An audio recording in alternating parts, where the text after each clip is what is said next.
Hello everyone, welcome to today's video, and today's video is going to be tips for being in a calorie deficit. Basically how to stay full while losing weight, how to stay fuller for longer, and just some tips to help you stay sane while in a calorie deficit. I should say that you shouldn't feel like super bad or like hungry in a calorie deficit, and if you are, that means that your calories are probably too low. But let's go ahead and get into today's video. So if you're watching this and you're like, alright Ashley, well what even is a calorie deficit? Let me explain what that is. A calorie deficit is a shortage in the amount of calories consumed relative to the amount of calories burned, which just means that you're burning more calories than you're eating, or you're eating less calories than you're burning. And this is how you lose weight. A calorie deficit, it's the law of thermodynamics. Just search that up and you'll get a lot of different articles and a lot of scientific information about calorie deficit, losing weight, everything like that. So now that you guys know what a calorie deficit is, let's go ahead and get into the 5 tips. So tip number 1 is going to be eating high volume meals. This is one of my meals for today. It's waffles with bananas, strawberries, Nutella, peanut butter, syrup, and yogurt with protein powder in the yogurt on top.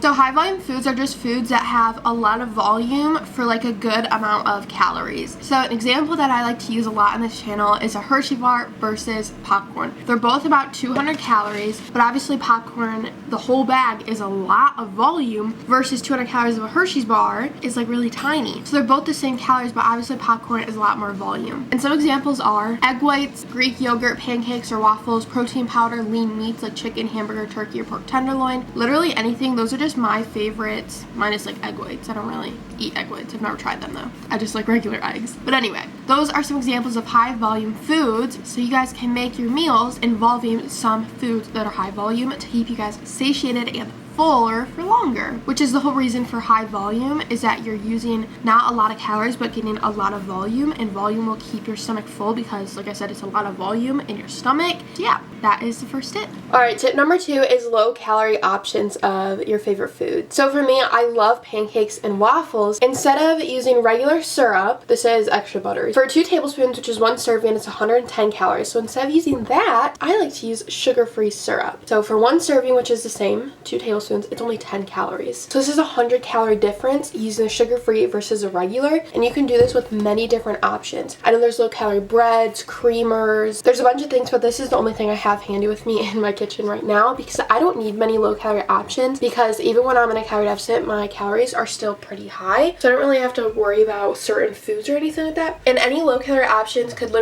just say like low calorie or sugar-free or no carb or fat-free, anything like that, because that means they're taking the macronutrients out of that food or that syrup, condiment, whatever it is, so that way the condiment or whatever product you're having has a lot less calories. But that does not mean that, sugar, fats, or carbs are bad for you. It just means that when you're taking the micronutrient out of a product, the product is going to obviously have a lot less calories because it doesn't have one of the micronutrients. Fat is good for you, so is carbs. Sugar is also alright, and you need everything to have a well-balanced, healthy diet. And tip number 3 is to drink coffee. This is just instant coffee, but it still works. Well, it does for me at least. And the reason I say this is not only because coffee is obviously very low calorie depending on what creamers you're putting in it, but you can also make the creamers you're putting in it sugar-free or something like that. So then I think regular sugar-free is only 15 calories per serving versus regular 35 calories, which does add up depending on how much creamer you're putting in your coffee. You can also obviously add stevia, which is low calorie sugar, or maybe even no calorie sugar. I don't remember exactly the term for it. But not only is coffee low calorie, but coffee is actually an appetite suppressant, so it delays your stomach emptying, making you be full for longer than if you wouldn't have coffee. And your cravings should also go down if you're having coffee, because like I said, it's an appetite suppressant. So your appetite is going to not be existent just for a few hours after drinking coffee. But I will say that coffee is a tool to help you lose weight. It's not the end all be all. So if you're just having coffee, that doesn't mean you're going to lose weight. To lose weight, like I said, you have to be in a calorie deficit. But coffee is a tool and you should not abuse it because, like I said, it's a tool. If you're only drinking coffee for the sole purpose that it's an appetite suppressant, so that way it keeps you fuller for longer so you're not as hungry, I would recommend to just not do that. Instead, have something else that's just going to keep you full. Because if you don't like coffee, but you're only having it because it's going to keep you full, that's just the whole wrong mindset. Change your mindset. Coffee influences the appetite hormone, which reduces the feelings of hunger for a short amount of time, like I said. It's also shown that coffee actually increases your energy burned because it stimulates thermogenesis, which is how your body digests your food and generates heat and energy.